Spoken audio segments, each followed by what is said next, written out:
Guys, ito po si Miss Lisa. Paalis na po kami guys, oh. So inaantay na lang namin yung sasakyan papunta po sa ospital. Ito na po yung mga gamit nila kambal. Tapos ito po yung gamit ni Miss Lisa. Ito pa po. Ate. Ayun. So guys, nandito na po yung ambulansya. Sir, good morning po, sir. Okay po. Guys, ito po yung sasakyan ni Miss Lisa. So marami pong salamat sa inyo sa suporta nyo po. At nakaready na po kami dito guys. Sama nyo po kami sa panalangin. Siyempre sila kambal, excited po tayong lahat. Ate. So guys, ayan, nandyan na po yung ambulansya. Ito po si Miss Lisa. So talagang sumasakit na po yung tiyan niya. Salamat po sa panalangin nyo. Ano po? At I pray na makaraos na po si Lisa mamaya. Yan po. Kami po'y talagang, ako po'y nate-tense, pero syempre yung aking pong isipan ay lagi pong nasa panalangin. Kaya sabi nyo nga po, sama nyo po kami sa panalangin nyo po. Ano po? So guys, andyan na po yung ambulansya. Nag-maniobra lang. Kompleto na to. So Miss Lisa, God bless sa atin, ano? Guys, ito na po si Miss Lisa.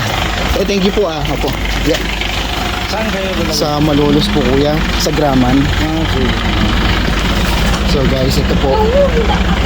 Okay na, no? Kuya, thank you po.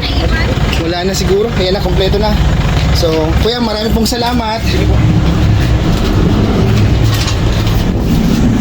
Ay. Kasama dito si mapulisan itong kuda.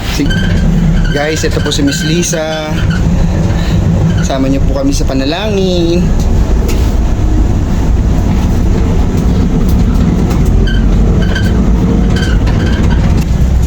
Guys, salamat po sa suporta niyo po kay Miss Lisa.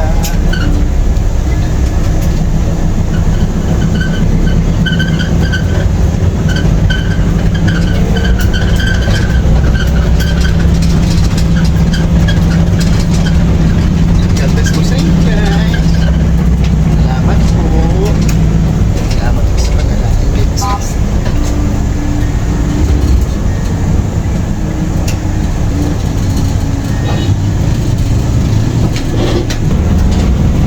Guys, alam niyo po nakasakay po kami sa ambulansya.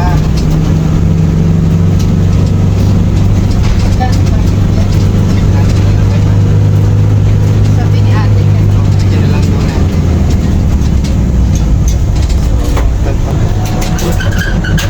Sa ambulansya po kami nakasakay. Salamat po sa tumulong sa amin. Kambal. Good boy ang kambal namin eh.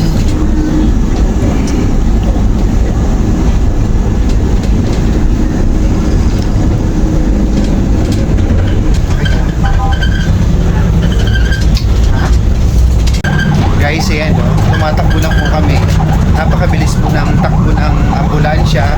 At kung maririnig nyo, yung sirena ng ambulansya ay pinatunog na. Kasi po, kailangan na pong magmadali dahil si Miss Lisa po ay nasasaktan na. Jesus name, Jesus name. Jesus name, Jesus name. Guys, sama niyo po kami sa prayer. Maraming pong salamat. Salamat po guys. Salamat po sa panalangin. Jesus name, Jesus name.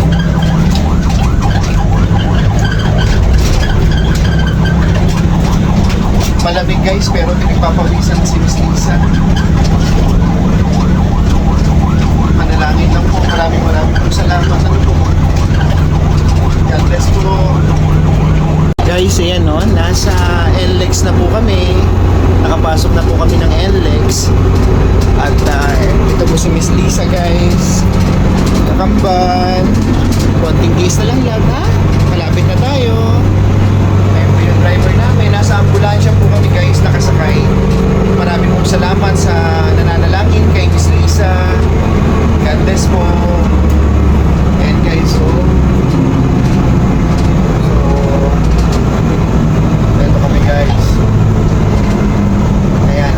So nag-counter ko na po kami guys kasi naka-ambulance naman po kami. So guys, ayan po. Salamat po. Traffic dito kasi dito eh. Kaya ka, love? Kaya. Punasan mo yung likod ko lang. Basang Oh, sige. So guys, yan po. Traffic po sa kabila guys. Yan kasi po gawa ng sa Viva. So yung mga papuntang Philippine Arena. So counterflow po kami. Salamat sa Panginoon. Dahil meron po silang pinrovide na na pwedeng daanan. So I pray na ito po dire-diretso kasi si Miss Lisa po ay nasasaktan na. Guys, malamig po sa loob ng ambulansyang ito pero si Miss Lisa pinagpapawisan po. Sama nyo lang po kami sa panalangin. Marami pong salamat. God bless po. Okay, so